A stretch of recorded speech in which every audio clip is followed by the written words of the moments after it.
전체를 다루도록 하겠습니다.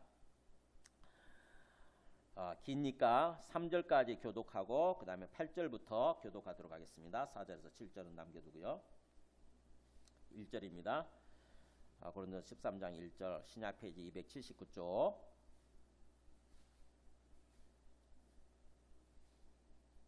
네, 신약 페이지 279쪽 고린도서 13장 1절. 내가 사람의 방언과 천사의 말을 할지라도 사랑이 없으면 손이 나는 구리와 울리는 괭가리가 되고, 내가 예언하는 능력이 있어 모든 비밀과 모든 지식을 알고 또 산을 옮길 만한 모든 믿음이 있을지라도 사랑이 없으면 내가 아무것도 아니요. 같이 읽습니다.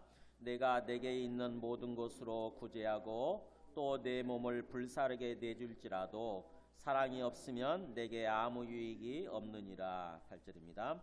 사랑은 언제까지나 떨어지지 아니하되 예언도 패하고 방언도 그치고 지식도 패하리라. 우리는 부분적으로 알고 부분적으로 예언하니 온전한 것이 올 때에는 부분적으로 하던 것이 패하리라. 내가 어렸을 때에는 말하는 것이 어린아이와 같고 깨닫는 것이 어린아이와 같고 생각하는 것이 어린아이와 같다가 장성한 사람이 되어서는 어린아이의 일을 버렸노라. 우리가 지금은 거울로 보는 것 같이 희미하나 그때에는 얼굴과 얼굴을 대하여 볼 것이요. 지금은 내가 부분적으로 아나 그때에는 주께서 나를 아신 것 같이 내가 온전히 알리라. 그런즉 믿음, 소망, 사랑 이 세 가지는 항상 있을 것인데 그 중에 제일은 사랑이라. 아멘. 앉으시겠습니다.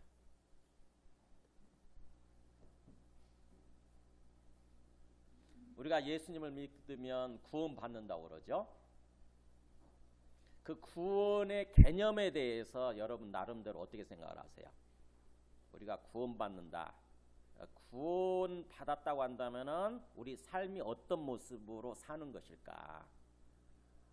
구원의 모습, 구원받은 삶의 모습 이런 거에 대해서 우리 나름대로 뭔가 성경 말씀을 통해서 마음속에 정리가 되어져야 돼요. 개념이 정리가 되어져야 돼요. 그래야 이 땅에서 예수님 믿고 제대로 삶을 삽니다. 근데 그게 정리가 안 되고 막연하면은 습관적으로 신앙생활 하는 거예요. 그냥 습관적으로. 그러면서 나는 잘 믿고 있다 이렇게 생각을 하고 또 나는 구원받았다 이렇게 생각을 하게 되죠. 근데 주님이 그렇게 판단하느냐 하는 거거든요. 주님이, 위에 계시는 주님이 내 생각과 똑같이 내가 신앙생활 잘하고 있다고 생각을 하고 그렇게 판단하시고 또 내가 구원받았다 이렇게 판단하시느냐 이게 중요한 거잖아요. 주님은 그렇게 판단 안 하시는데 그냥 나만 그렇게 생각한다고 해서 되는 게 아니잖아요. 그죠? 나만 그렇게 생각하면 주님은 인정하지 않으면 의미가 없는 거죠. 그래서 성경 전체 우리가 신앙생활 수년 동안 하면서 말씀을 수백 번 듣고 예배를 수백 번, 수천 번 드리는 거 아닙니까? 그러면은 나름대로 점차 정리가 되어져야 돼요. 예수 믿는다는 게 어떤 것인지, 그러면 우리가 구원받는다고 하는 게 어떤 것인지, 구원받았다고 한다면은 어떤 삶을 사는 것인지 이게 자기 나름대로 딱 마음속에 정리가 되어져야 돼요. 점차. 자, 오늘 말씀을 통해서는 그 구원받은 삶의 모습은 뭐라고 얘기하냐면은 사랑하는 삶이라고 하는 것입니다. 사랑하는 삶. 내가 진짜 예수님 믿고 구원받았다고 한다면은 내 삶의 모습은 사랑하는 삶으로 나타나야 된다고 하는 것입니다. 사랑하는 삶으로. 그러니까는 진짜 내가 예수님 믿고 살아계신 주님을 믿는 거죠. 살아계신 하나님, 살아계시는 주님을 믿고 그 앞에서 산다. 주님과 교제하면서 산다. 영생의 삶이라고 그러죠. 주님과 교제하는 삶, 영생의 삶. 요한복음식으로는 영생의 삶이라고 그렇게 얘기하지 않습니까? 그래서 내가 구원받고 영생의 삶을 살고 있다. 지금 주님과 교제하면서 주님과 함께 동행하는 삶을 살고 있다. 그러면 구체적인 모습으로 뭘로 나타나야 되느냐? 네, 사랑하려고 하는 삶으로 나타나는 거예요. 사랑하려고 하는 모습으로 나타나야 된다고 하는 거죠. 내게 주어진 영혼들, 내게 붙여주신 영혼들, 주변 영혼들 많잖아요. 지금 우리 가족도 있고 친구도 있고 직장 동료도 있고 교회에 오면은 이렇게 형제들이 있고 형제자매들이 있고, 그 사람들에 대해서 정말 내 마음속에 어떻게든지 그 사람들을 사랑하려고 하느냐, 그게 바로 내가 구원받았는지 안 받았는지 그게 어떤 그 증거라고 하는 것입니다. 그래서 사실은 이 사랑, 우리가 평소에 굉장히 많이 좋아하고 또 엄청나게 많이 얘기하는 단어지만 사실은 제대로 잘 모르고 제대로 하고 있지 않은, 제대로 사랑하고 있지 않은 그런 모습인 거죠.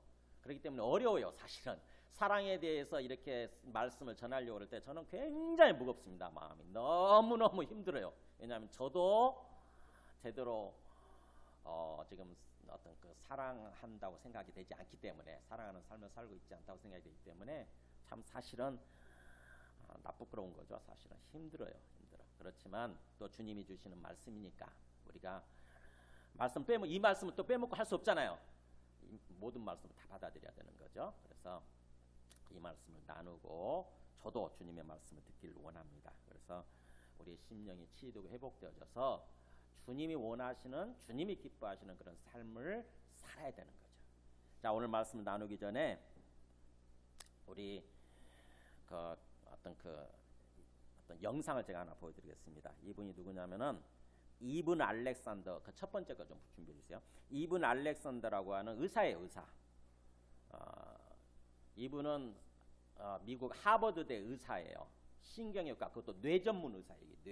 뇌 전문 의사인데, 그래서 이분은 예수를 안 믿고 하나님을 안 믿던 사람이에요. 그래서 죽은 후에 무슨 사후에서 이게 천국이 있다는 동, 이건 말도 안 되는 소리라고 안 믿던 그런 사람인데, 이 사람이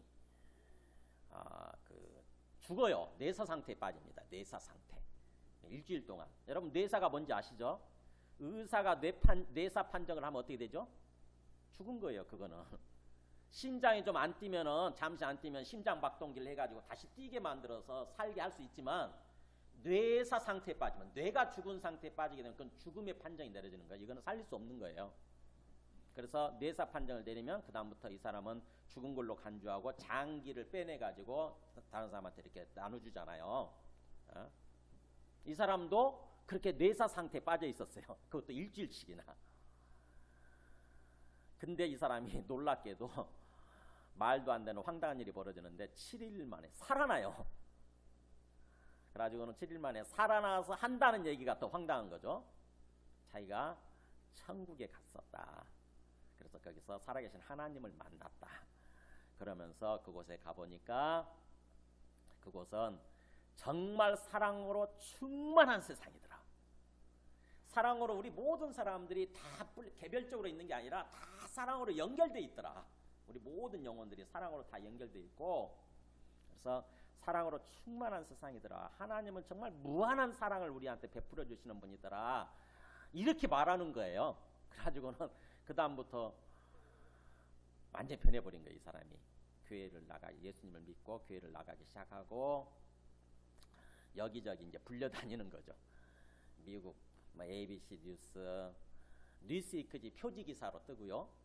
그 다음에 또 오페라 인프리라는 사람 있죠. 거기 뭐 쇼도 나가고 ABC 뉴스도 나가고 여기저기 이제 나가서 자기 얘기를 하는 거죠. 자기가 의사고 과학자이기 때문에 그걸 경험하기 전에는 말도 안 되는 소리라고 그랬는데 내가 이렇게 믿게 됐다. 이건 실제다. 이건 진짜 레알 실제다라고 얘기를 하는 거죠. 이게 사후에서 이게 천국은 실제 않은 진짜고, 그것은 하나님은 진짜 사랑이시더라.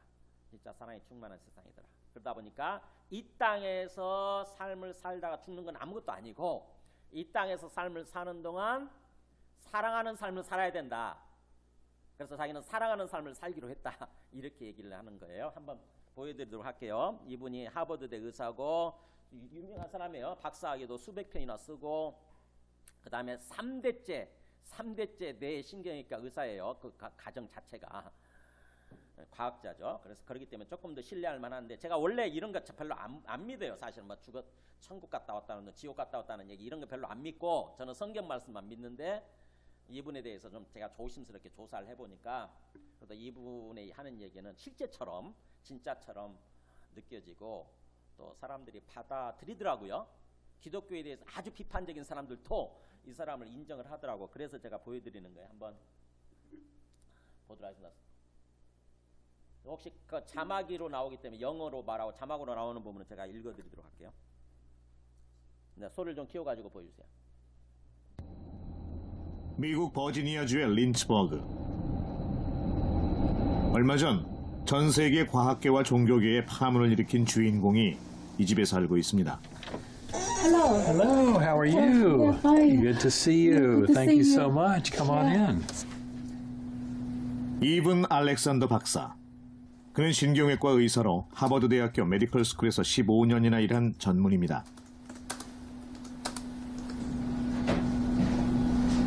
그는 지난 2008년 뇌사 상태에 빠졌다가 기적적으로 살아나죠. 놀라운 건 그 다음부터입니다.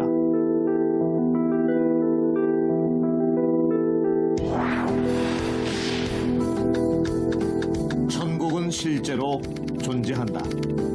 그의 고백은 큰 파장을 몰고 옵니다. 혼수 상태에 빠져있던 일주일 동안 그가 천국을 여행했다는 겁니다. 그는 누구보다 과학적 세계관으로 살아온 사람입니다. 세계적인 뇌의학 권위자로 국제의학계와 과학학술지에 수백 편의 논문을 발표했고 가족들도 3대째 뇌과학자 집안이죠. 당시 그가 입원해 있던 곳입니다. 그가 받은 진단명은 박테리아성 뇌망염. 당시 그의 뇌는 완전히 죽어 있었다고 합니다. 뇌 활동이 정지됐다면 당연히 아무것도 기억할 수 없어야 정상이죠. 하지만 천국에 대한 그의 기억은 지금도 생생합니다. 처음 본 건 단순하고 원초적인 지하 세계인데 더러운 젤리 같았어요. 뿌리 같은 게 주변을 감싸고 있는 느낌이었죠. 다행히 회전하는 아름다운 빛이 저를 구출했어요. 그리고 완벽한 멜로디가 흐르는 새하얀 빛이 저를 향해 오더니 문이 열리고 전 아름다운 계곡으로 갔어요. 정말 완벽하게 아름다웠죠. 생명으로 가득 찬 폭포와 날아오르는 천사들에 둘러싸인 채 그는 신의 나라에 왔다는 걸 알 수 있었다고 합니다.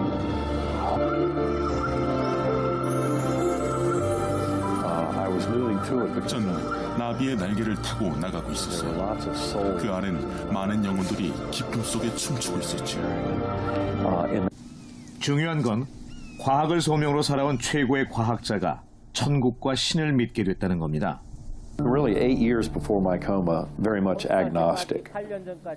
Did not believe that there was an infinitely loving personal God. Did not believe in power of prayer. That all just was wiped out.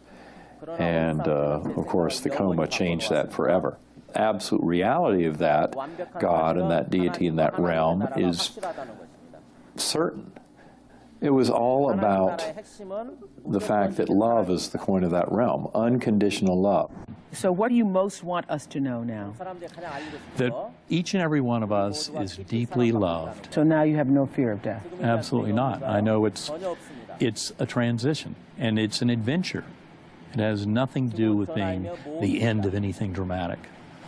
Do you love differently? Do you love more fiercely? Yes, very much, because I'm much more aware of the connectedness between our souls, and it's not all just birth to death.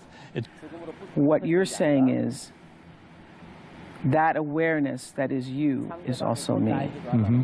It is. That 내가 하나라는 거. 두 번째 거 한번 보여줘 보실래요? 그 오프라 인프레스 전체적으로 나온 거. 근데 이게 아까 보니까 아주 흐려가지고 잘 안 보이더라고요. 그래도 한번 보죠.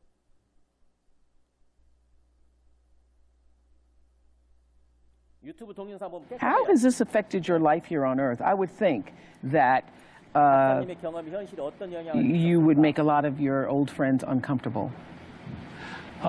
They're polite. I think they put up with me. Yeah. But really, But you're a good guy to have at a dinner party right now. well, it's like saying I walked on the moon. You know, Yes. that's a good.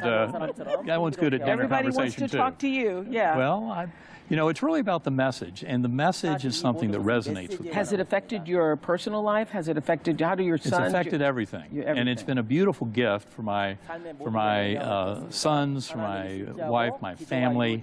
A beautiful gift in knowing God is real, knowing that prayer does work, And just knowing that our lives mean so much more. Did you come back and go to church now? Do you go to church? I go to church all the time, but again, this is not about one religion, because what I saw, there was just an infinitely loving God, and anything about a religion that separates, divides, we're better than, whatever, that sets up conflict is not part of that all-loving God. And this is all about our being here for each other and about loving each other and manifesting that beautiful, unconditional love of the Creator to each other in this world. And any part of a religion that divides us, that part is gone. So what do you most want us to know now?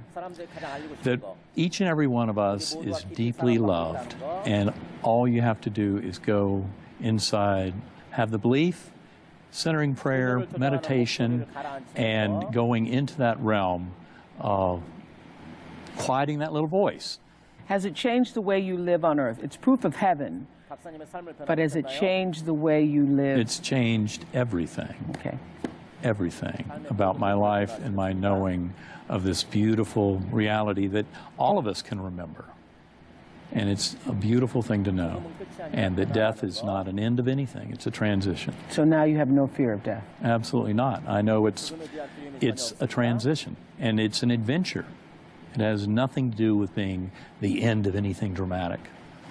Do you love differently? Do you love more fiercely? Yes, very much, because I'm much more aware of the connectedness between our souls, and it's not all just birth to death. It's much more meaningful and purposeful by realizing how our souls connect. That's the only thing that matters. Because we're all the connected. Relationships. We're all because connected we all are in connected. that awareness space. Right. That space where everybody, that's when you can quiet the mind. This is what's really great, everybody. When you can quiet the mind and you allow yourself to align with the awareness or recognize you are the awareness. What you're saying is that awareness that is you is also me. It is. That is where we are one. And the boundaries of self That is where we are are one. fictional. And the boundaries of self are fiction. Right. That's all just the stories we've told ourselves and the chitter-chatter that constantly Right. goes on. Right. Got it. Yes. Yes!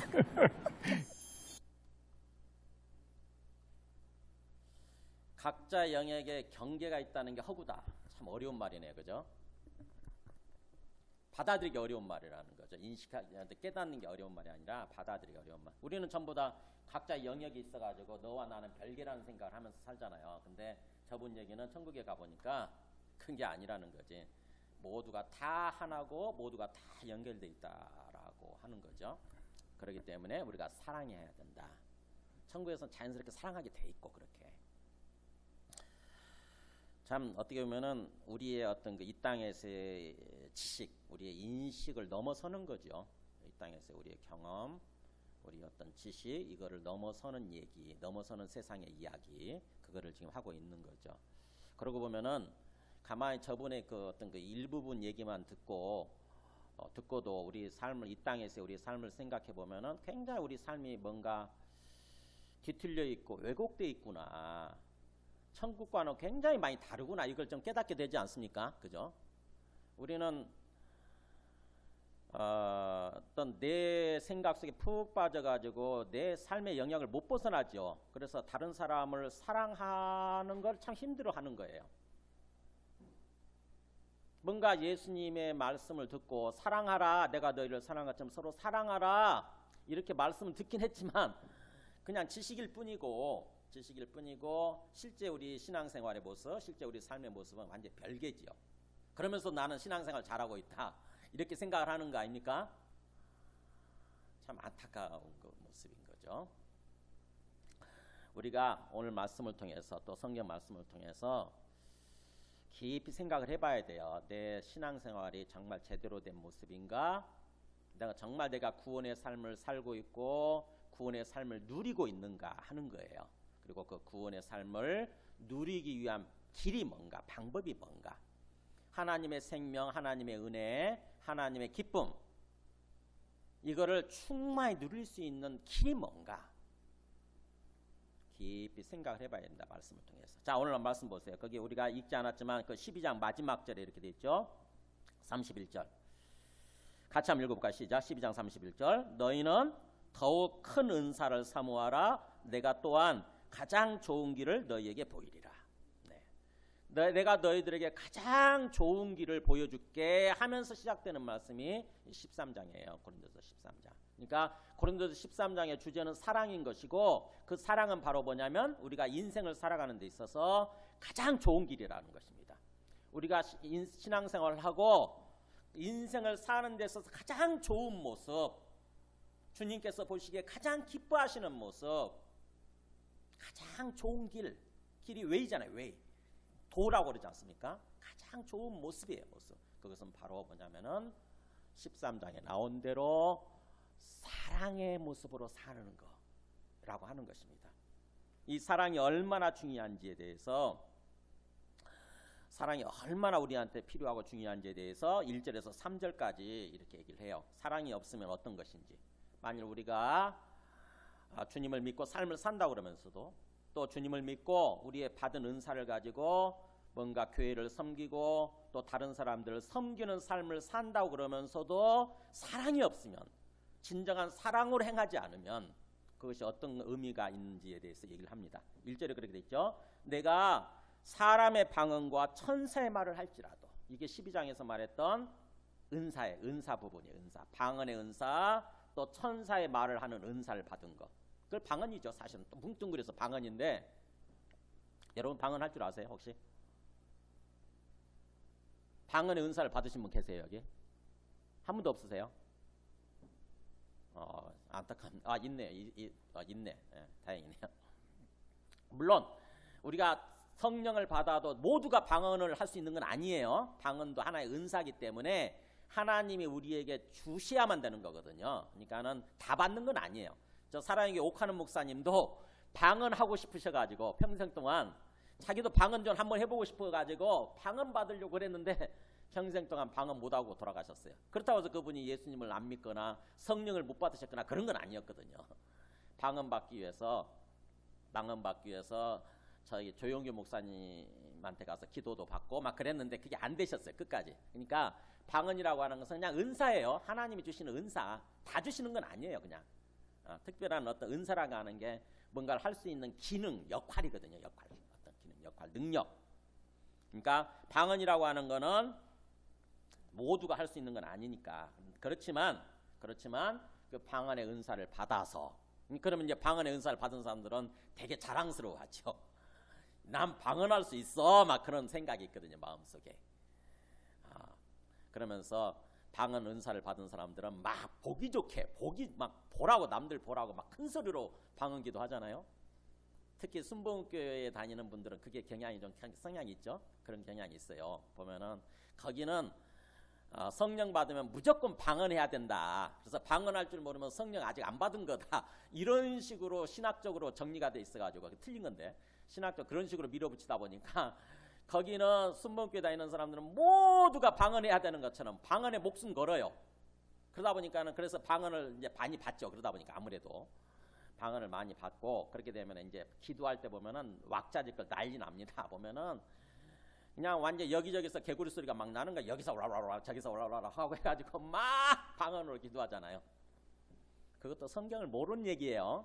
나중에 여기 14장을 혹시 읽어보시면 14장에 보면 방언의 은사를 받았다 할지라도 방언은 여러 사람들이 있을 때는 그렇게 하면 안 된다라고 얘기를 하거든요. 혼자 있을 때 오직 하나님 앞에서만, 하나님과의 관계에서만 얘기해라, 방언을 해라, 이렇게 돼 있어요. 다른 사람들이 있을 때는 가능하면 방언하지 말고 다른 사람들이 알아들을 수 있는 말로 이렇게 해라. 방언은 못 알아듣잖아요. 저도 방언할 줄 알지만 방언은 못 알아듣는 얘기예요, 남들. 그게 그 외국의 언어일 수도 있고요. 거기 나오죠. 그 사람의 방언이라는 게 외국의 언어예요. 내가 중국어 같은 거 한 번도 안 배워봤는데 갑자기 중국어가 터져 나오는 거예요. 중국어로 막 말을 하는 거예요. 이게 방언이거든요. 하나님이 주신 은사죠. 아마 중국에 가서 선교하라고 그렇게 방언해서 중국의 은사를 주셨을 거예요. 그거는. 그런 경우가 있고, 또는 천사의 말을 하는 경우가 있어요. 천사의 말. 그러니까 하늘에 있는 천사의 말. 이거는 세상의 언어가 아니기 때문에 아무도 못 알아듣죠. 방언 통역의 은사를 받은 사람만 그걸 통역할 수 있어요. 그러니까 그렇게 사람의 방언이든 또는 천사의 말이든 그렇게 방언의 은사를 받아가지고 놀랍게 방언을 할 줄 아는 사람이라 할지라도 그렇게 막 방언으로 기도하고 방언을 한다 할지라도 사랑이 없으면, 내 안에 사랑이 없으면, 그 방언을 하면서 내 안에 사랑이 없는 거예요. 다른 사람들을 배려하고 다른 사람들을 진짜 사랑하는 그 사랑의 마음이 없는 거예요. 그러면 어떻게 되냐? 그거는 소리나는 구리와 울리는 괭가리일 뿐이다, 이렇게 얘기하잖아요. 무슨 소리예요? 자, 이런 거죠.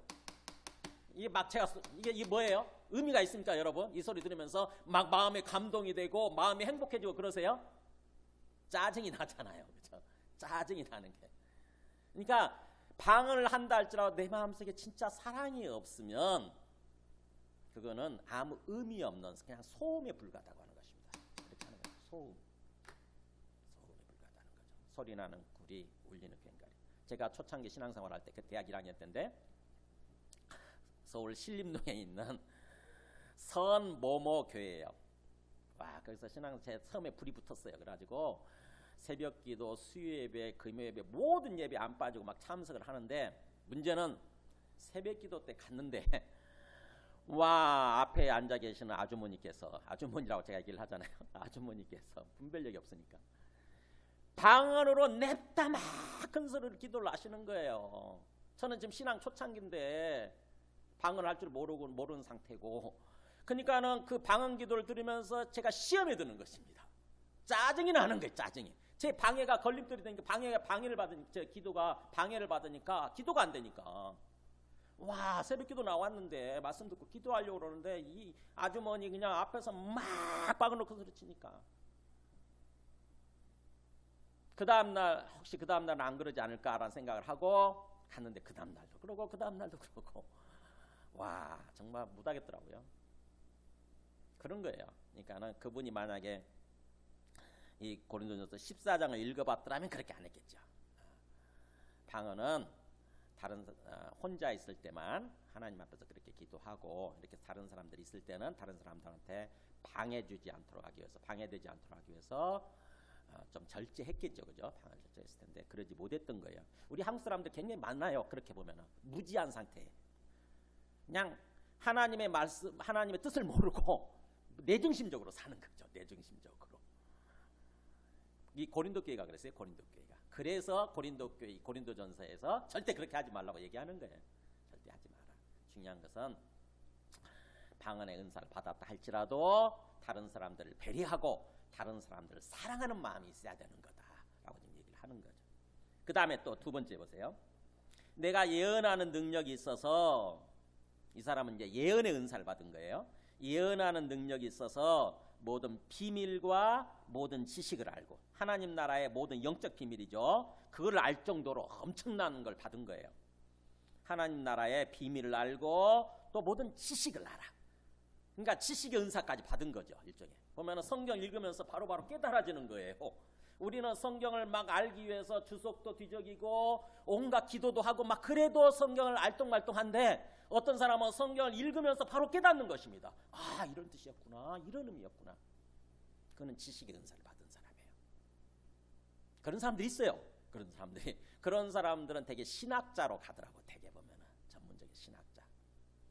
지식의 은사를 받은 사람들. MBTI로 하면은 되게 NT 계통들이에요. 여러분 아세요? 혹시 그런 거? 몰라도 상관없어요. 우리 성향을 타고난 기질을 구분하는 게 있거든요. 16가지 기질을 구분하는 게 있는데, 그 가운데 글자 NT라고 하는 게 뭐냐면은 직관적이고 논리적인 어떤 그 은사를 받은 사람들이 있어요.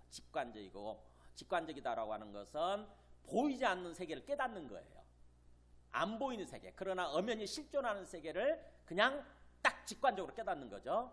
그런 은사를 받은 사람들은요, 성경 말씀을 읽으면서 깊은 그 하나님의 세계 속으로 들어갑니다. 제 주변의 목회자들 중에서도 그런 사람이 있더라고요. 제가 친한 친구 목사들 중에서도. 그런 사람들은요, 훨씬 더 똑같이 성경을 읽어도요, 훨씬 더 깊이 깨달아요. 쉽게 깨달아요. 그런 어떤 지식의 은사를 받은 거죠. 그래서 그런 지식을 알고 또 심지어는 산을 옮길 만한 모든 믿음이 있을지라도, 와, 엄청난 믿음의 은사를 받았네. 믿음도 은사거든요. 또 어떻게 보면 산을 옮길 만한 믿음의 은사를 받은 거예요.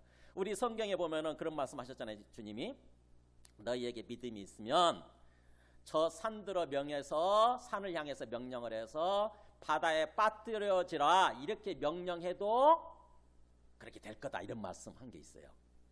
그러니까 저 산을 보면서 저 산이 들어 올려져서 바다에 빠뜨려져라 라고 믿으면 그렇게 된다는 거죠.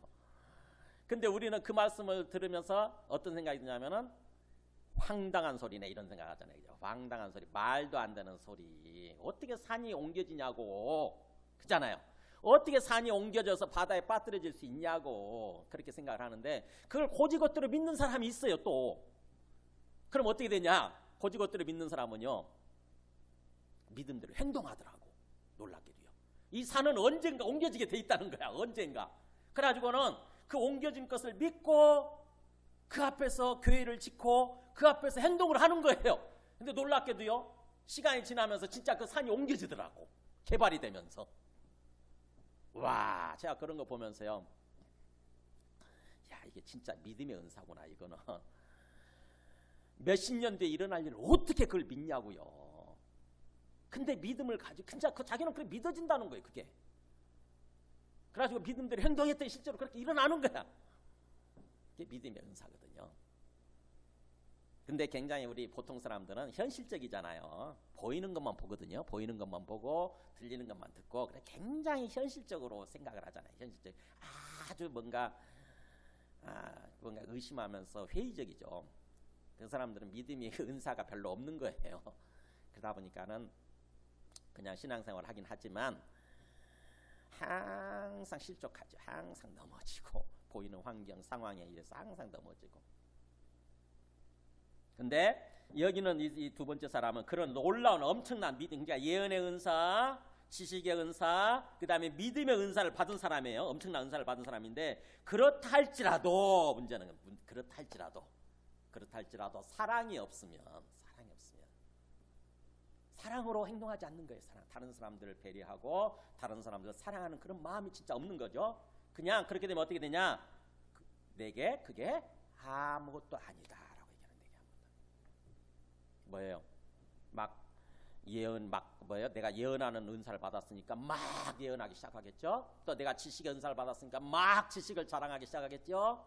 또 내가 믿음의 은사를 받았으니까 막 큰 소리 치면서 다른 사람들 다치게 만드는 형식으로 마음을 다치게 만드는 모습으로 막 행동하겠죠. 그렇게 되면 어떻게 해요? 결국에는 나를 자랑하는 것에 불과해요. 나를 자랑하는 것.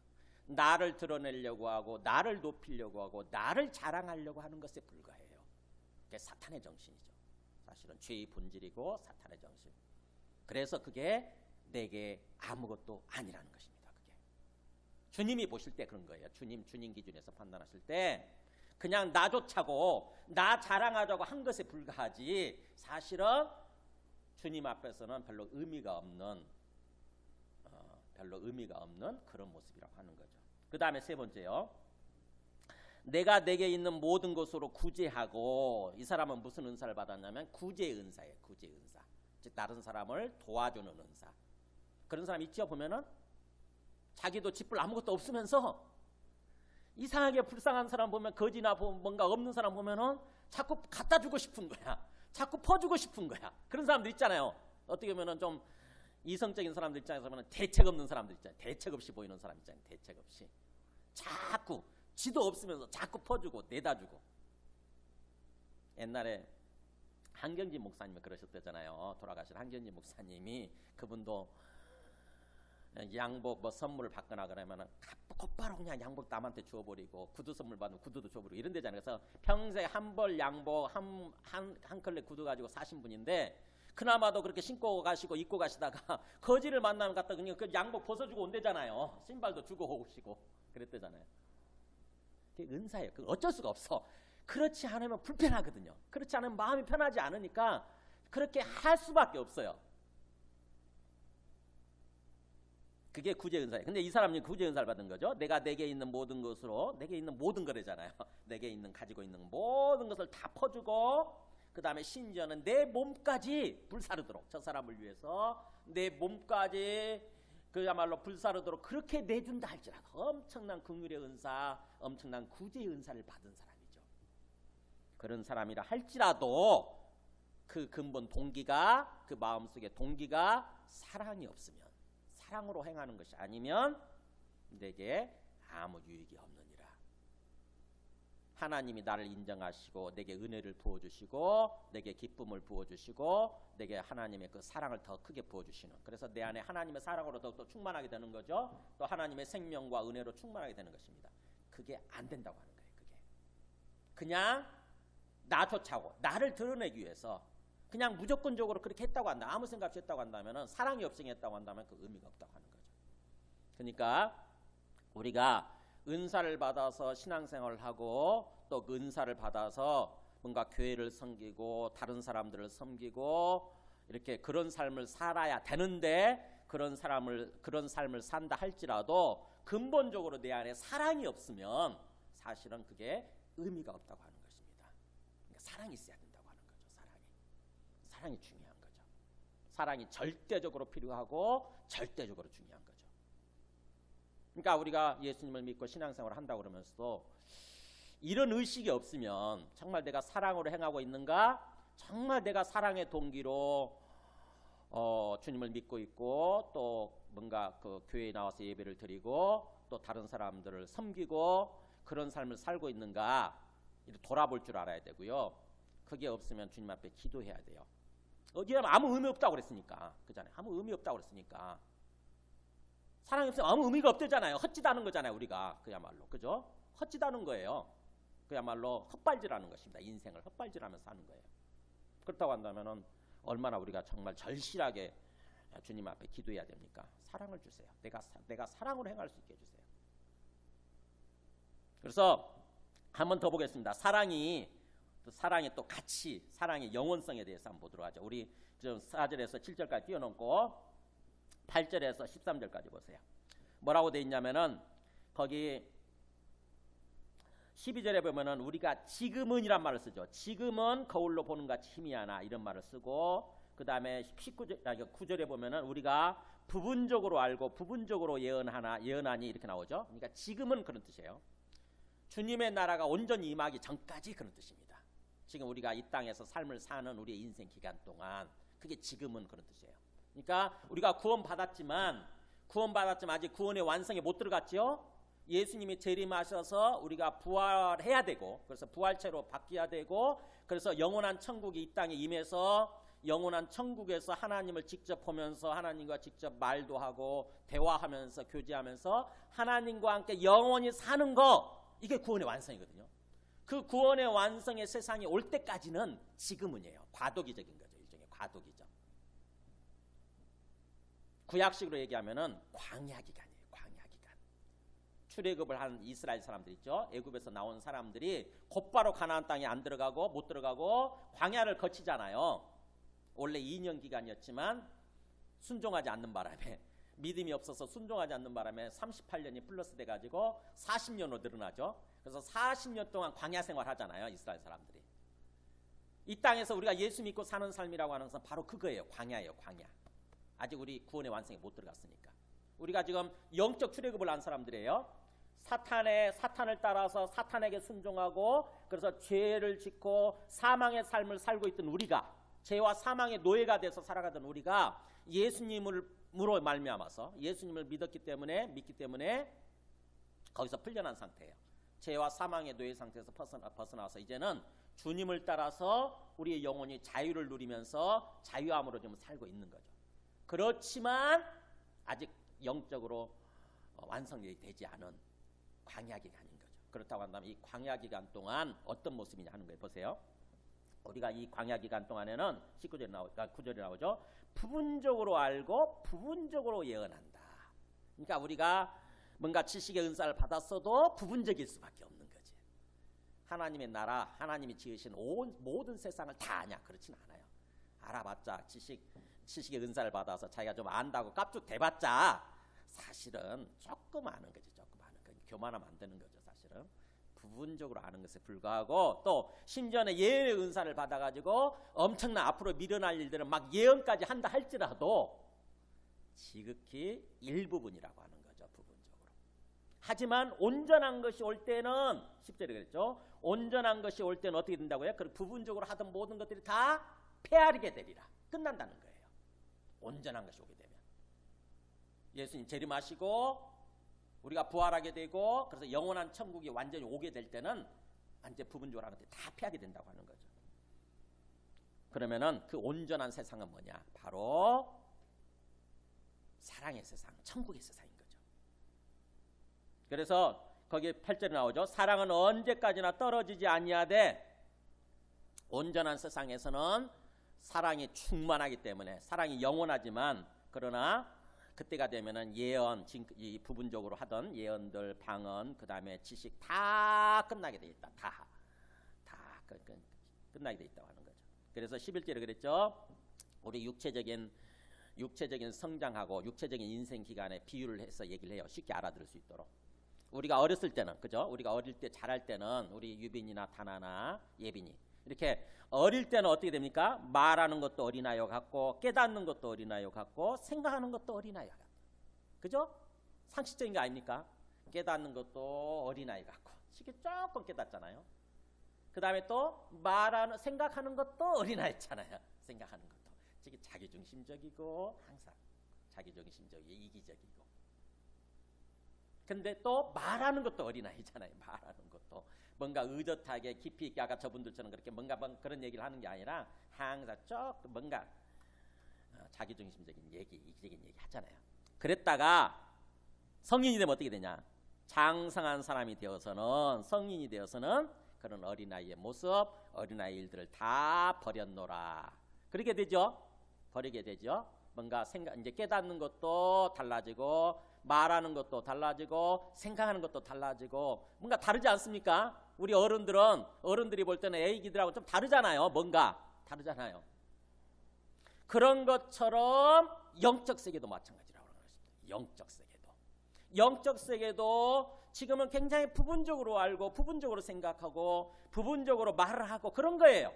그러나 온전한 세상이 되면, 그러니까 천국이 임하게 되고 우리가 뭔가 영적으로 성숙해지게 되고 그런 삶을 살게 되면은 그때는 어떻게 되냐면은 사랑하는 삶을 사는 것이고, 그때는 어떤 모습이 되냐? 거기 12절이죠. 우리가 지금은 거울로 보는 것 같이 희미하나 그때가 되면 얼굴과 얼굴을 대하는 것처럼 그렇게 보게 될 거고, 얼굴을 대하여 볼 것이고, 지금은 내가 부분적으로 알지만 그때가 되면 주께서 나를 아시는 것처럼 내가 온전히 알리라. 그러니까는 이 거울이라고 하는 것은 지금 거울을 생각하게 되면 이 말씀이 이해가 안 돼요. 옛날 거울, 청동 거울 아시죠? 청동으로 만들어진 거울. 청동 거울 보셨어요? 지금도 발굴되니까 혹시 모르시면은 박물관에 가서 청동 거울이 어떻게 생겼는지 한번 보세요. 박물관마다 다 있잖아요. 청동 거울은 이렇게 얼굴 비친다고. 근데 완전히 비치는 게 아니고 그냥 뿌예요. 잘 안 보인다고. 그러니까 이 성경이 쓰여지던 당시만 해도 청동거울의 시대니까, 오늘처럼 유리거울이 아니라 청동거울의 시대니까 그런 얘기죠. 우리가 지금은 마치 청동거울을 통해서 얼굴을 보는 것처럼 뿌옇고 잘 안 보이지만 희미하지만, 그러나 이제 천국이 임하게 되면,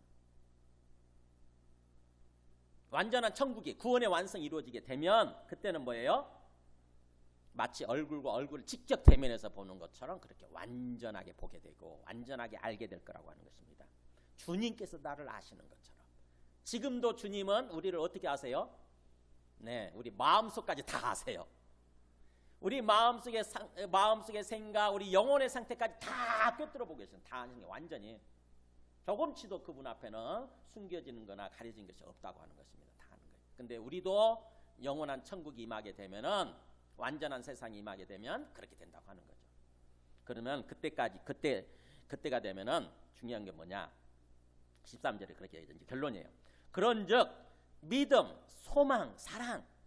믿음, 소망, 사랑. 이 세 가지는 항상 있게 될 거다. 앞으로 구원의 완성이 이루어져도, 천국이 임해도 믿음, 소망, 사랑은 항상 있게 될 거다. 믿음이 뭐예요? 살아계신 하나님 믿는 거잖아요. 그죠? 살아계신 하나님을 믿는 거, 그게 믿음이에요. 믿음은. 그건 항상 있게 되고, 그렇죠. 당연히 천국에서 임하겠죠. 그 다음에 또 소망이 뭡니까?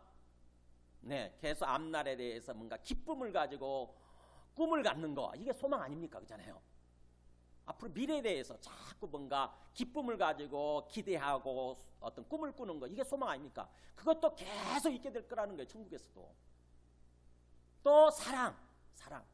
하나님을 사랑하는 마음, 그리고 우리 그 어떤 모든 사람들끼리 사랑하는 마음, 이것도 항상 있을 거다. 천국이 되면은 믿음, 소망, 사랑은 항상 있는다고 하는 거죠. 근데 그 중에서도 제일은 뭐냐면은 사랑이다. 사랑.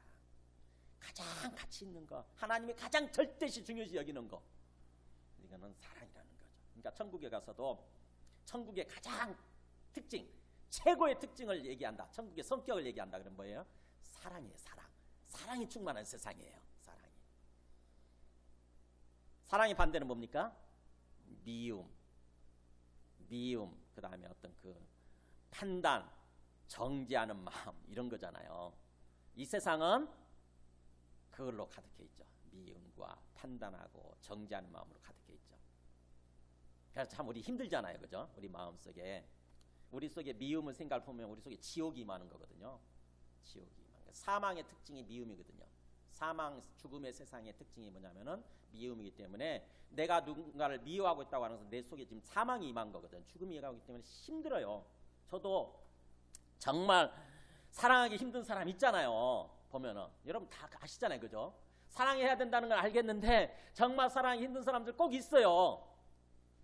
그래서 오늘 말씀을 제가 관련해서 제가 한번 그 시를 한번 보여줘보세요. 제 앞에 제가 시를 찾았는데 한번 보세요. 사랑이 싫은데라고 하는 시 제목이에요. 사랑이 싫은데 정말 사랑이 싫은데 사랑하라 하신다. 사랑해야 살지. 사랑해야 그도 살고, 사랑해야 나도 살고, 사랑해야 우리 모두가 살지. 그 다음에요, 어떻게 사랑할 수 있을까? 마음에 안 들어도 믿음으로 사랑해야 해. 마음에 안 들어도 믿음으로 사랑해야 해. 아니, 믿음이 있어야 사랑한다는 게, 믿음이. 살아계신 주님을 믿는 믿음이 있어야 사랑한다는 거죠. 우리 감정, 우리 마음으로는 못 사랑하는 거지. 죽도록 싫은데 어떻게 사랑해요, 그 사람. 나를 내려놓으면 돼. 내 속에 있는 내 중심적인 생각, 내가 주인 되고자 하는, 내가 하나님 되고자 하는 생각, 이걸 내려놓으면 돼. 나의 욕심과 나의 교만을 내려놓으면 돼. 그래서 나는 오늘 또 사랑하기 싫은 사람을 놓고 사랑하려 기도한다. 네, 사랑하기 싫은 사람들 있잖아요. 저도 있어요. 저도 정말 그 사람만 생각하게 되면은 마음이 너무 힘들어요. 사랑해야 되는데 사랑이 잘 안 되니까. 내한테 상처를 준 사람, 내한테 엄청난 어떤 그 아픔을 준 사람들 있잖아요. 그 사람을 그냥 미워하지 말라고 하면은 그래도 그거는 조금 받아들일 수 있을 것 같아요. 미워하지 마라. 근데 사랑해라. 사랑은 미움보다 미워하지 않는 정도가 아니고 적극적으로 뭔가 그 사람을 위해서 베푸는 거고, 또 그 사람을 위해서 축복하면서 기도하는 거잖아요. 좀 더 적극적으로 나아가는 거거든요, 사랑은. 근데 그것까지 하라고 그러니까 되게 힘든 거죠. 그래서 어떻게 하면 우리가 이 사랑의 중요성을 알고 이제 사랑해야 되겠다, 사랑해야 되나 보다, 이런 생각을 하는데, 여전히 어떤 사람만 생각하게 되면 사랑하기 힘든 사람 있죠. 어떻게 사랑할 수 있을까요? 어떻게 해야 돼요? 네, 오늘 우리가 읽지 않은 그 4절에서 7절에 그 비밀이 숨겨져 있습니다. 천천히 한번 생각해 보세요. 어떻게 하면 우리가 사랑할 수 있을까? 자, 4절에 보겠습니다. 우리가 4절부터 7절까지 막 고린도전서 13장 전체를 외우는 사람들 있잖아요, 보면은. 근데 속에 있는 깊은 내용을 제대로 깨닫지 못하고 그냥 습관적으로 외우는 사람들이 있는데 그건 의미가 없고 잘 깨달으셔야 돼요. 자, 4절에서 7절까지 보면은 사랑은 오래 참고, 사랑은 온유하며, 또 시기하지 아니하며 쭉 나가죠. 자, 이 부분을 어떻게 읽냐면은, 사랑은 뭐다, 한마디로 요약하면 오래 참고 온유한 거다라고 하는 거고, 긍정적으로 얘기했죠. 그 다음에 그거를 좀 더 그 어떤 구체적으로 없애야 되는 거, 부정적인 측면들을 제거하는 거, 이거를 얘기하고 있는 것이 거기 뒷부분부터예요. 사랑은 오래 참고 사랑은 온유한 것. 한마디로 얘기하면 사랑은 오래 참고 사랑은 온유한 거라는 거죠. 근데 그러려면은 내 마음속에 부정적인 측면들을 드러내는 거예요. 첫째, 시기하지 않으며 자랑하지 아니하며 교만하지 아니하며. 네, 시기심, 질투심. 내 마음속에 다른 사람이 뭔가 잘 되는 것 같고 다른 사람이 뭔가 높아지는 것 같고 다른 사람이 성공하는 것 같으면 내 마음속에 시기심, 질투심 막 생기잖아요. 그러면 어떻게든지 그 사람을 끌어내리려고 그러고 어떻게 하면 그 사람들 비방하고 비판해 하려고 그러고 이게 있잖아요. 그거를 없애야 된다고 하는 것입니다. 시기심, 질투심. 그 다음에 또 자랑하지 않는 것. 나를 자랑하려고 하는 것. 나를 드러내. 내가 높아져야 되는데 내가 드러나야 되는데 다른 사람이 드러나려고 하는 거야. 이게 못 받아들이는 거지. 바로 시기심, 자랑하고자 하는 마음, 이게 바로 사탄이 갖고 있는 마음이에요. 우리 속에. 사탄의 마음이 우리 속에 있거든요. 그래서 또 교만한 것도 마찬가지고. 그 다음에 그렇게 되면 이제 어떻게 됩니까? 우리의 태도가 아주 불순해지죠. 무례하게 말하고 무례하게 행동하기 시작하죠. 크게 없는 거. 상대방을 향해서 예의를 갖추고 얘기하는 거. 예의를 갖추고 대하는 거. 무례하지 않으며 그 다음에 또 자기의 유익을 구하지 아니하며. 네.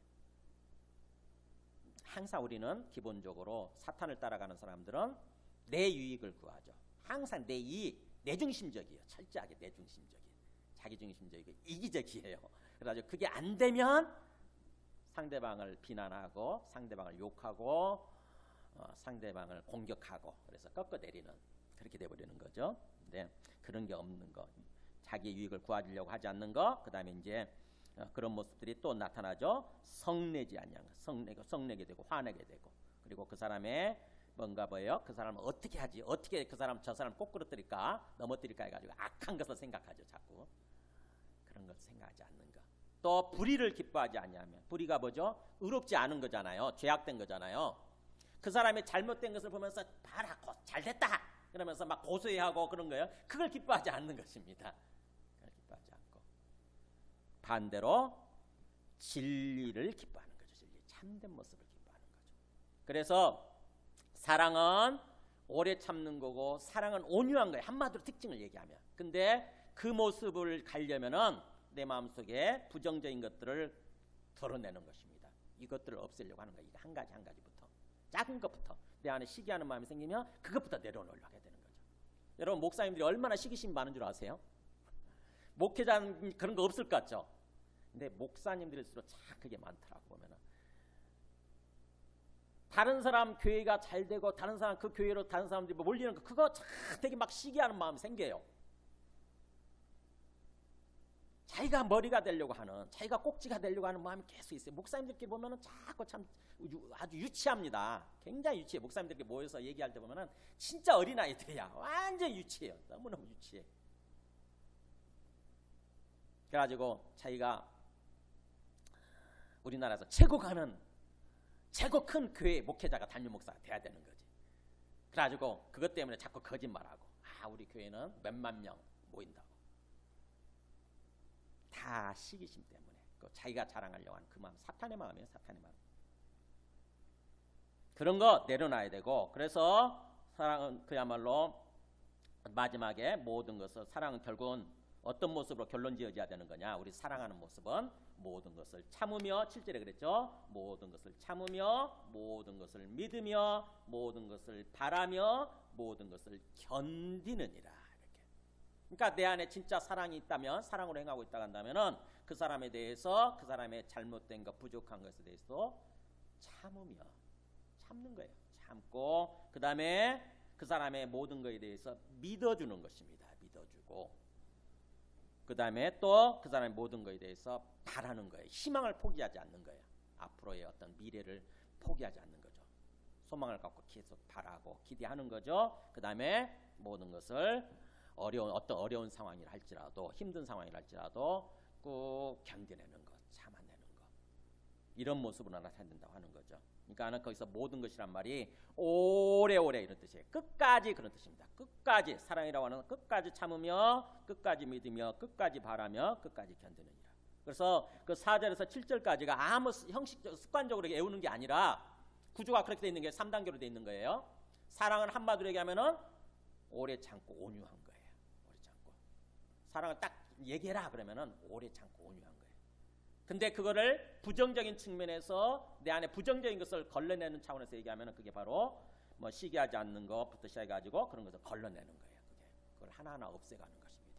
그래서 최종적인 모습은 모든 것에 대해서 참고 그 다음에 믿고 믿어주고 바라보고 바라는 거고 희망을 갖는 거고 그 다음에 견디는 거 이게 사랑이에요. 자 그러면은 이제 다시 한번 묻겠습니다. 사랑은 감정적인 문제예요? 아니면 우리의 의지적인 문제예요? 어떤 것 같으세요? 우리는 사랑은 눈물의 씨앗이라고 그러잖아요. 사랑이 뭐냐고 물으신다면 눈물의 씨앗이라고. 나훈아 노래인가요? 남진 노래인가요? 네, 감정적으로 생각을 하잖아요. 사랑은 아이고 내 안에 사랑하는 마음이 생겨야 사랑하지요. 그렇게 감정적인 차원에서 기분과 감정적인 차원에서 생각이 쉬운데 이 4절에서 7절까지 보면은 뭐뭐 해야 된다라고 명령문으로 얘기하잖아요. 네 의지에 달려있다. 의지의 문제다라고 얘기를 하잖아요. 의지의 문제. 그러니까 사랑은 내가 내 감정과 내 기분에 따라서 살아가는 것이 아니라 내 의지를 가지고 순종해야 되는 문제예요. 순종해야 되는 문제. 결국 믿음의 문제입니다. 믿음의 문제. 내가 뭐뭐 해야 된다라고 주님께서 말씀하시는 거는 그 믿음에서 나오는 거거든요. 살아계신 하나님을 믿고 그 하나님 앞에서 내가 순종하려고 할 때 믿음은 순종입니다. 내가 순종하려고 해야 하는 거 그게 명령문이에요.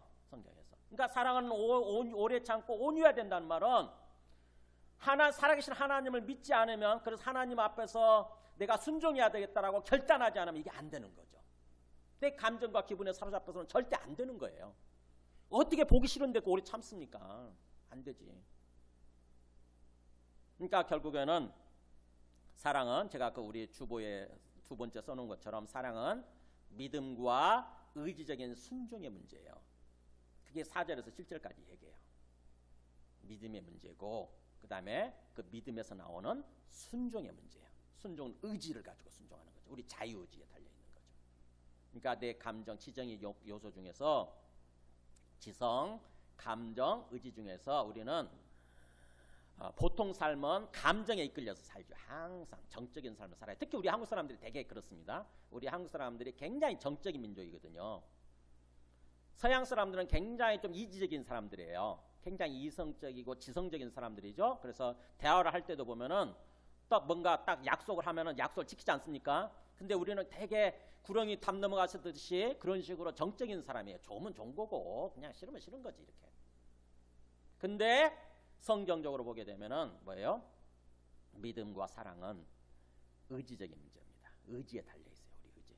딱 지성적으로 깨달았어요. 하나님이 살아계시네. 말씀을 통해서 하나님이 살아계시네. 예수님이 이 땅에 오신 하나님 맞고 그 다음에 지금도 부활하셔서 하늘에 지금 내 앞에 살아계시는구나. 하늘에 살아계시고 내 앞에 살아계시는구나. 이걸 알게 됐으면 이걸 믿는 거예요. 그리고 그 믿음으로 사는 것입니다. 항상 내 앞에 살아계시는 주님을 의식하고 사는 거예요.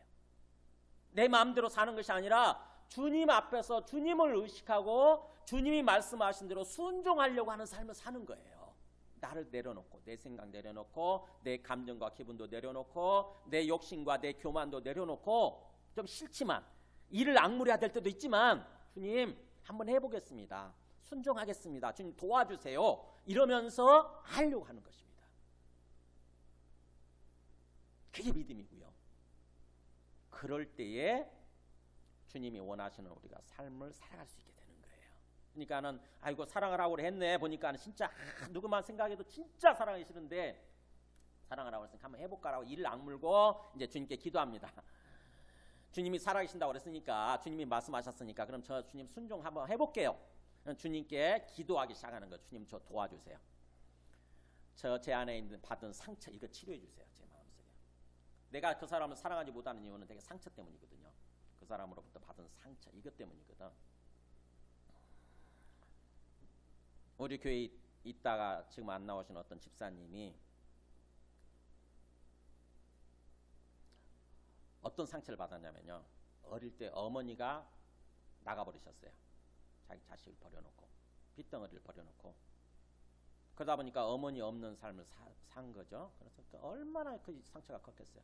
근데 나중에 또 아버지로부터도 상처받고 그러다 보니까 결혼을 했는데 내가 지금 영혼이 상처받은 상태에 있다 보니까 그 아내와의 관계가 매끄럽지 않은 거예요. 원만하지 않은 거예요. 그 아내도 마찬가지였거든요. 아내도 어릴 때 부모 없는, 그래서 다른 집에서 양육되어진 거죠. 그러다 보니까 그 아내도 또 상처가 있는 거죠. 영혼의 상처. 그런 사람들끼리 만난 거예요, 이게.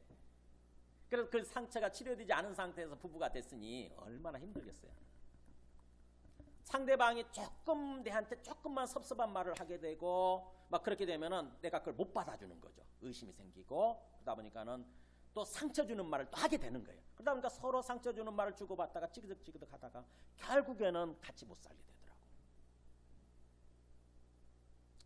그렇게 되는 거거든요. 사랑이 또 상처라고 하는 게. 그러니까 우리가 누군가를 사랑해야 되는데, 진정으로 사랑해야 우리가 행복한 삶을 살아가게 되는데, 사랑하지 못하게 되는 거, 그거는 바로 우리 영혼에 상처가 있어서 치료받지 않고 돼 있을 때는, 치료받지 않게 지금 그런 상태에서는 그렇게 되는 거죠. 그러니까는 우리가 진정으로 주님의 뜻대로 다른 사람들, 내게 주어진 사람들을 사랑할 수 있기 위해서는 우리의 영혼의 상태를 객관적으로 파악할 줄 알아야 돼요.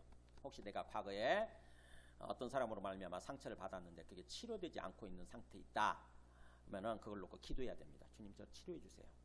주님, 치료해 주세요. 그러면 주님은 누구보다도 우리를 그렇게 긍휼히 여기시고 불쌍히 여기시기 때문에 성령을 부어주셔서, 기도하게 되면 성령을 부어주셔서 우리 영혼을 치료해 주십니다. 우리의 상한 심령을 치료해 주세요. 그러면은 우리의 관점이 바뀌어요. 우리의 생각이 바뀌어요.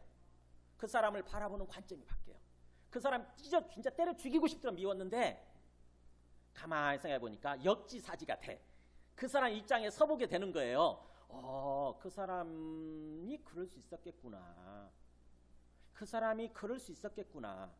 전에는 무조건 그 사람이 악하다고 생각을 하고 그래서 정말 싫었는데, 절대로 사랑할 수 없다고 생각했는데 그 사람이 연약하고 그 사람도 상처받은 사람이라서, 상처가 있어서 그 사람이 그럴 수밖에 없었겠네, 이런 생각을 하게 돼요. 그러면 관점이 바뀌고 그 사람을 긍휼히 여기는 마음이 생깁니다. 그 사람을 불쌍히 여기게 되고, 그러면은 그때부터 비로소 그 사람을 위한 기도가 나오더라고. 그 사람은 주님, 그 사람도 치료해 주세요. 그 사람도 어떻게 보면 희생자고, 그런데 그 사람을 치료해 주세요, 주님. 그 사람 긍휼히 여겨 주세요. 이렇게 되더라고. 그러면서 서서히 그 사람을 사랑할 수 있게 되는 거죠. 저도 경험했던 거예요, 저도. 그래서 기도해야 됩니다, 기도.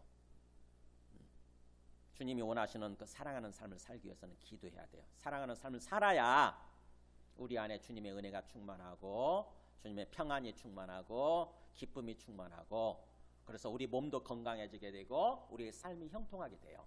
우리 삶이 행복하게 돼요. 사랑의 선순환이 이루어지게 됩니다. 근데 사랑하지 못하잖아요. 사랑하지 못하게 되면, 그래서 내 안에 미움을 품고 있으면은 그 사람만 망하는 것이 아니라 나도 망해요. 나도. 여러분, 속이 골병 든다는 말 들어보셨어요? 마음이 골병 들면 몸이 골병 들기 시작해요. 화병 들어보셨죠? 화병. 화가 나가지고 그걸 소화를 못 시키고 계속 끓고 있으면 어떻게 해요? 나중에 병 걸리잖아요. 거의 공황장애 걸리는 거 아닙니까? 사실은 공황장애 걸린 사람 요즘 많죠. 굉장히 보면은 연예인들, 특히 공황장애 걸린 사람 되게 많잖아요. 연예인들이나 좀 유명해진 사람들, 유명한 사람들, 그 사람들이 되게 자존심이 강하고 그러는데, 뭔가 다른 사람들로부터 상처를 받고 그랬을 때 그거를 풀지 못해서 그래요. 그걸 풀지 못하고 마음속에 팍 끓고 막 그러다 보니까 어느 순간에 공황장애에 걸려버리는 거거든요, 그게. 그러니까는 사랑하는 삶을 살아야 우리 마음이 건강해지면서 우리 몸이 건강해져요. 그리고 우리 관계도, 다른 사람들과의 관계도 뭔가 기쁨이 넘치는 관계, 사랑이 넘치는 관계로 되고, 그러면서 하는 일들이 형통하게 됩니다. 그게 선순환이에요, 선순환. 영적 선순환. 근데 그 반대는 악순환이죠. 내가 다른 사람을 풀지 못해서, 다른 사람 관계를 풀지 못해서 계속 미워하게 되면 내 마음이 골병들고, 그래서 내 몸이 골병들고, 내 관계는 다 깨지고, 하는 일들은 계속 족족 안 되고, 그러니까 더 힘들고 더 화가 나고 더 막 때려치고 싶고 더 죽이고 싶고, 그거를 끊어야 돼요. 영적 악순환을 고리를 끊고 영적 선순환을 돌릴 수 있어야 하는데 그러자면 우리가 결단이 필요한 거죠. 오늘 말씀대로 하나님 앞에 하나님 진짜 믿고 순종해 보겠습니다. 한번 사랑해 보겠습니다. 도와주세요. 도와주세요. 그러면 주님이 우리를 도와주실 거예요. 성령을 통해서 은혜를 부어주셔서 도와주실 거예요. 그래야 돼요. 그래야. 힘들더라도 한번 우리가 순종의 발걸음 있죠. 이 순종의 발걸음 한 걸음을 떼놓으려고 한번 해보세요. 한 걸음만 딱 떼놓으려고 하면 그 다음부터 주님이 도와주시기 시작합니다. 아예 안 하려고 하니까 문제지. 아이고 난 이런 거하고 상관없어. 난 내 식대로 그냥 살래 이렇게 하다 보니까 안 되는 거지. 근데 한 걸음만 떼놓으려고 하면 조금만 애쓰면은 하나님이 그 다음부터 우리를 딱 이렇게 도와주시기 시작합니다. 한번. 야, 우리 그래서 오늘 그 주보에서 세 번째 그 단락 있죠. 사랑은 온전한 구원으로 나아가는 것입니다. 이 부분은 온전한 구원으로 나아가는 길입니다. 이 부분은 좀 사랑의 시리즈로 말씀을 한번 두어 번 더 나누도록 이렇게 하겠습니다. 오늘 말씀을 통해서는 사랑이 무엇인지, 사랑이 얼마나 중요한지 좀 힌트를 얻으시고 한번 마음속에 한번 소망을 품어보세요. 정말 내가 힘든 사람들 있잖아요. 그 사람들 놓고 주님 어떻게 하면 사랑할 수 있을까요? 주님 저 좀 도와주세요. 도와주세요. 그래서 우리 모두가 살게 되는 쪽으로 주님의 하나님의 생명이 충만한 쪽으로 그렇게 나아갈 수 있게 해주세요. 이렇게 기도하는 것입니다. 우리 함께 찬송하고 기도하겠습니다. 찬송가 218장